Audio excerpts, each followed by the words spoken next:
Look, I think if you just look at the history of the Middle East, a lot of these Islamic extremists were a creation of empire, right? So let's go back to 1950s and the spreading of Wahhabism throughout Saudi Arabia and throughout the Islamic world, which then became, of course, Al-Qaeda.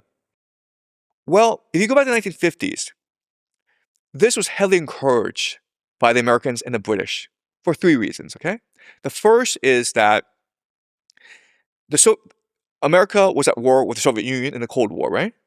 And you couldn't fight the Soviet Union on a battlefield because that would lead to a nuclear war. So what you had to do is sabotage them from within. And there was a sizable Muslim minority in the Soviet Union, I think about like maybe 20 to 30%. That's a lot of people, all congregated in the south of the Soviet Union, which has always been problematic for the Soviet Union, right? There were that many Muslims in America. So why wouldn't you encourage fanatical, violent extremism, right? That's number one. So that works to the benefit of the Americans and the British. Second is that at this time in the Middle East, the Middle East had tremendous oil, right?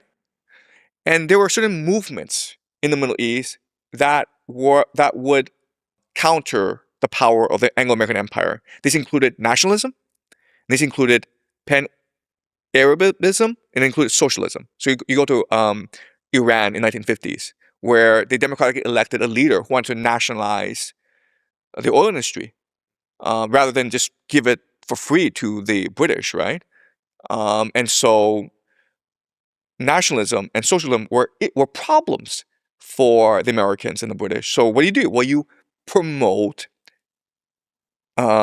Islamic extremism as a counter to nationalism and socialism, right? And the third thing is that Islamic extremism destabilizes the Middle East. We've seen this play out over and over again.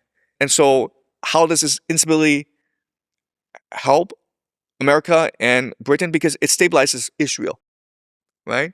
So if you go look at ISIS, it's really funny how ISIS never attacked Israel.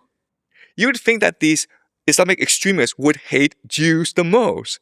But for whatever reason, they've never attacked Israel. In fact, we have quite a few instances where the American military arrested an Islamic extremist and they discovered, oh, we have to let him go because he's a Mossad agent. So there are lots, if you actually just go to the Middle East and you ask around, they'll tell you this. They'll tell you, well, ISIS was probably a CIA creation. The Al-Qaeda, Osama bin Laden, were all financed by the CIA.